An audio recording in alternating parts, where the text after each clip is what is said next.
Hallo zusammen, das ist Crown Cletus oder Chris. Ich hoffe, es geht euch gut, ich hoffe, alles klar. Kurzes Update in Bezug auf Virtual Reality. Ist das auch am Donnerstag gewesen? Oder schon am Mittwoch? Auf jeden Fall Mitte dieser Woche ist für das Oculus Rift das Edge of Nowhere rausgekommen. Das ist ja von Insomniac Games gemacht worden, nicht ganz ein unbekanntes Entwicklerstudio. Und dort geht es eigentlich darum, ich weiß nicht, ob nach der HP Lovecraft etwas sagt. Das ist einer der Begründer vom Horrorgenre, wer so ein bisschen belesen ist. Oder heutzutage so Hörbücher, hat vielleicht schon mal etwas von diesem Typ gehört. Der hat so ein bisschen den Cthulhu-Mythos erfunden. Zum Teil sehr, sehr abgefahrene Storys und ich liebe dem seine Geschichten. Ohne Witz. Heutzutage ist es vielleicht nicht ganz so schockierend, was er dort erzählt, aber gleich lässt er auch immer viele Sachen offen, lässt so ein bisschen im Hirn die Chance, noch ein bisschen etwas zu interpretieren. Und wo der das irgendwie, ich weiß aber nicht, wenn der gelebt hat, auch im 17. Jahrhundert, wenn der das hat zu Buch gebracht, niedergeschrieben, dazu war das natürlich ein richtiger Wiki gewesen. Jetzt aber nicht allzu fest auf seinen Lebenslauf eingehen, sondern eben Edge of Nowhere basiert eigentlich auf seiner Geschichte von die Berge des Wahnsinns.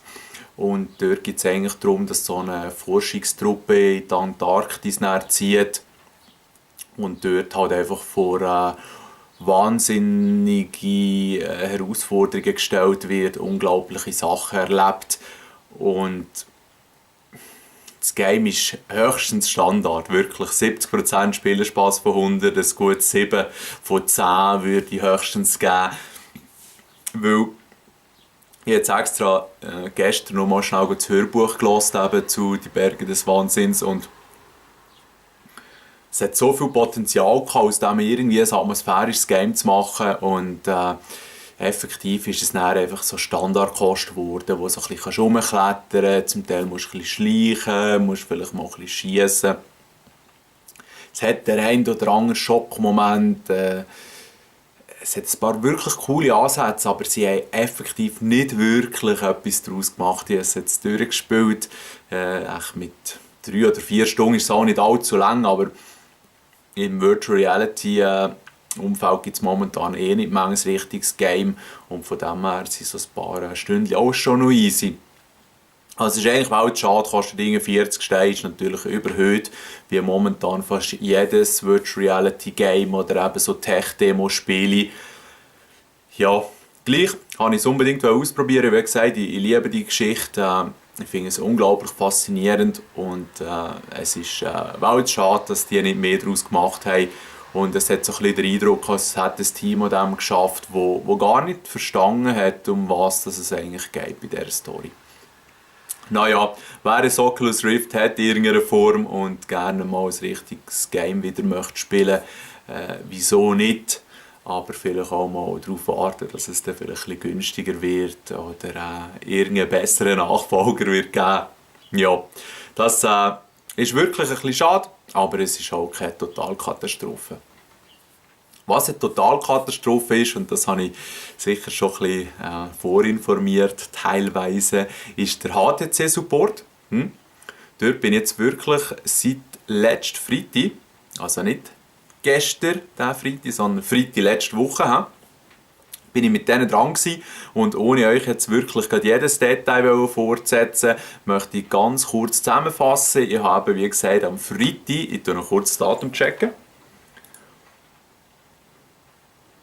Das wäre ja der 3. Juni gewesen, habe ich endlich herausgefunden, dass eine von diesen Base Stations eben wirklich defekt ist. Die hat gar nie funktioniert. Und wie schon gesagt, relativ ein teures Gerät, ist es dann eigentlich uncool, dass das Zeug gerade out of the box gar nicht funktioniert, aber kann passieren. Für das habe ich auf jeden Fall Verständnis. Am Freitag habe ich mich gemeldet bei denen. Mit einem ziemlich ausführlichen E-Mail. Ich habe selber auch schon im Service Desk geschafft, kenne mich technisch ein bisschen aus und habe darum auch möglichst viele Details auf einmal liefern. Und habe dann am 4., das ist am Samstag, netterweise am Nami ein Feedback bekommen. Schau, merci für deine Nachricht, wir brauchen noch die und die und die Informationen. Und fast ein bisschen Overkill hat es mir gedacht. Fotos machen, VR-Reports rauslassen, noch eine Situation beschreiben, seit wann ist es so, ist es denn passiert, wieso und Okay, kein Problem. Auch ich als Laie kann aus dem VR-Report von diesem Sensor direkt herauslesen, dass der nicht funktioniert. Das steht dort sogar. Aber es ist auf jeden Fall schon okay, wenn Sie noch ein bisschen mehr Infos brauchen, kein Problem. Ich habe gedacht, Samstag und Sonntag arbeiten Sie nach ihrem. Dann muss ich auch nicht so fest stressen, hast aber am Sonntag im späteren Nami alle Infos zusammengedreht, gemailt. Und ich habe extra noch gefragt, weil es ein bisschen verwirrlich war, in diesem E-Mail. Sie haben mir auf dem E-Mail-Weg geantwortet. Im E-Mail hat es dann aber einen Link zu ihrem Ticketing-System gehabt, wo man auch darauf antworten konnte. Und ich habe explizit noch nachgefragt, wo hat das Feedback am liebsten? Die Antwort war per E-Mail. Okay? Also, mal ein bisschen gewartet, meinte, man muss dann ja nicht zu fest auf die Pelle rücken, aber wo dann am Dienstag noch kein Feedback ist gekommen, habe ich dann mal wieder angerufen. Und das Lustige ist, dass HTC hat scheinbar verschiedene Ticketing-Systeme und das Nummerli, das ich dann für meinen Fall bekommen habe, funktioniert nicht, wenn man das gerade am Anfang bei der ersten Stufe von diesem Service Desk erwähnt, wo man da anruft. Dann haben sie jedes Mal noch meinen Account führen suchen, habe ich noch einmal all meine Daten müssen liefern und dann haben sie mich dann irgendwann gefunden. Die Service Desk Angestellten und angestellten Damen haben zum Teil auch nicht so einen leichten Job, aber gewisse von denen stellen sich auch nicht allzu hilfsbereit an. Und dann haben sie mir eben gesagt, sie haben mein E-Mail nicht bekommen. Dann habe ich gesagt, okay, wie viel ist die E-Mail-Grösse, die ihr empfohlen könnt? Dann haben sie gesagt, das sind 7 Mega. Und dann habe ich gesagt, meins war nur 2,5 Mega und ich habe das von Gmail ausgeschickt. Und Gmail ist nicht unbedingt dafür bekannt, dass die E-Mails nicht ankommen. Ich habe das jetzt noch nie erlebt und Google, ich weiss gar nicht, mit ihrer riesen Infrastruktur. Klar kann mal etwas durchfallen oder eben nicht übermittelt werden, aber es ist jetzt gerade ein bisschen gespässig, dass das bei dieser HTC-Aktion passiert, die sonst schon nicht so reibungslos funktioniert. Okay, kein Problem. Ich schicke es nochmal. Ich schicke es dann auch noch ein zweites und ein drittes Mal. Das erste Mal das ganze E-Mail, beim zweiten Mal die Hälfte und beim dritten Mal auch noch der zweite Teil, so dass der sicher durchkommt. Ich melde mich in dieser Stunde nochmal. Oder wisst ihr was? Läutet mir doch ihre Stunde nochmal an, ob ihr es bekommen habt. Mit dem habe ich sie schon ein bisschen herausgefordert. Es könnte ja sein, dass die nicht wirklich so aufmerksam sind und zurückläuten. Und tatsächlich keinen Anruf bekommen, habe ich halt wieder angerufen, habe mich nur einmal mit einer anderen Person darum kümmern, dass sie meinen Fall gefunden haben. Und bin schon leicht ranzig geworden, muss ich wirklich zugeben. Weil ich versuche immer, die Leute zu verstehen.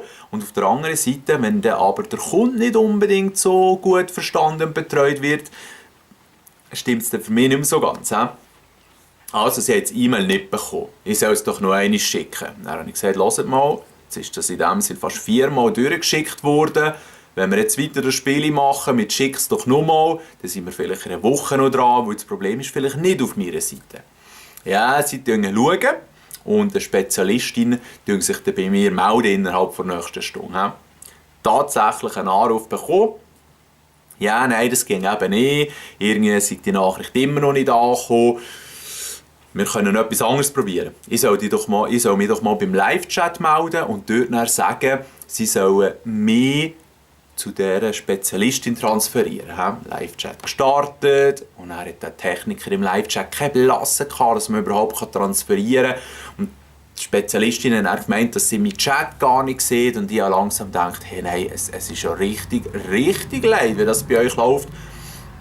Hat dann nicht funktioniert, was für eine Überraschung. Dann hat sie gesagt, okay gut, du noch einmal unser Formular auf der Webseite brauchen, mit dem, wo am Freitag ursprünglich das Ticket hast aufgemacht hast, aber du sagen, dass du aus Südafrika bist, weil dort haben wir fast keine Tickets, dann sehe ich es sofort. Ja, macht dir das keine Probleme, ich sage einfach sagen, dass ich von Südafrika bin. Nein, das ist easy. Also gut, habe ich das gemacht, ein bisschen gewartet, sie hat nichts bekommen. Ja, ich soll es vielleicht gleich noch für die Schweiz machen, weil ich aus der Schweiz bin und so. Habe dort noch einmal das Gleiche wiederholt. Sie haben wieder nichts bekommen. Also ihr E-Mail geht nicht, ihr Chat kann nicht transferiert werden, ihre eigenen Webseitenformulare gehen nicht. Ja, sie suchen jetzt nach einer Lösung. Sie meldet sich in einer Stunde nochmal. Danke. Eine Stunde später habe ich natürlich nichts gehört. Und zu diesem Zeitpunkt bin ich echt schon ein bisschen hässig gewesen und habe dann gedacht, easy, das bringt jetzt auch nichts. Dort tue ich am Schluss noch irgendjemand anfielen, unnötigerweise. Schlafen wir eine Nacht drüber. Und dann am Mittwoch habe ich mich wieder gemeldet am Nami. Ja, sorry, aber irgendwie halt nicht können, wollen, zurückrufen, whatever. Es ist leider immer noch nicht angekommen. Und dann habe ich gesagt, easy. Ich habe das Zeug jetzt auf Dropbox hochgeladen, habe den nicht ganz so kurz Dropbox-Link durchbuchstabieren und zahlen. Ja, ihre Firma verbietet das, auf Dropbox zuzugreifen, sie können es leider nicht herunterladen. Und zu diesem Zeitpunkt ist es nur noch gegangen, dass ich ihnen ein unterschriebenes Dokument